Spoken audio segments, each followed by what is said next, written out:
এটা একদম মানে ঠিকই আছে, এটার উপরে কোনো ইয়ে নাই।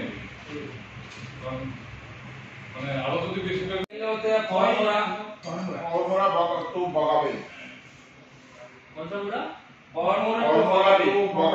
আজ সিপিআইএম দলের পক্ষ থেকে জনস্বার্থ সংশ্লিষ্ট বেশ কয়েকটি দাবি নিয়ে খোয়াইয়ের মাননীয় জেলা শাসক এবং মাননীয় এসপি দুজনের সঙ্গেই আমরা সাক্ষাৎ করি। প্রথমত এই দুজনই নতুন এসেছেন, খোয়াই সদ্য জয়েন করেছেন। আমরা তাদের সঙ্গে সৌজন্যমূলক সাক্ষাৎ করি, সৌজন্য বিনিময় করি। পাশাপাশি জনস্বার্থ সংশ্লিষ্ট কিছু বিষয় আমরা ওনাদের সামনে তুলে ধরি। প্রথমত জেলা শাসকের নিকট আলোচনা করতে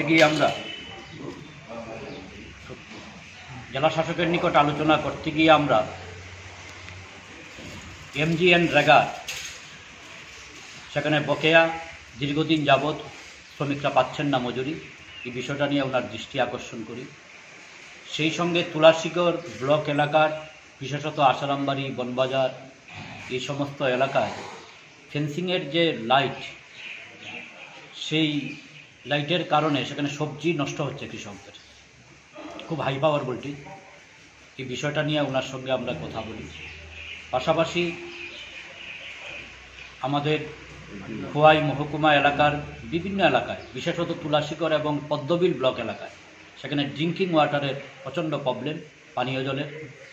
এই বিষয়গুলি ওনার সঙ্গে আমরা তুলে ধরবার চেষ্টা করি এবং মাননীয় এসপি মহোদয়ের সঙ্গে আমরা সাক্ষাৎ করে নেশা যে প্রবণতা দিনের পর দিন বৃদ্ধি পাচ্ছে, এই বিষয়ে পুলিশ প্রশাসন কার্যকরী ব্যবস্থা গ্রহণ করুক আমরা দাবি জানাই এবং আমাদের এখানকার মানুষের সম্পদ রক্ষা করবার প্রশ্নে, বিশেষত ভারত বাংলাদেশ যে সীমান্ত, সেই সীমান্তে আরও কড়া নজরদারি মাধ্যমে সেখানে যে চুরি হচ্ছে ঘন ঘন, বিশেষত গরু, বাইক, এই বিষয়গুলি রোধ করবার প্রশ্নে কার্যকরী ব্যবস্থা গ্রহণের আমরা দাবি জানাই।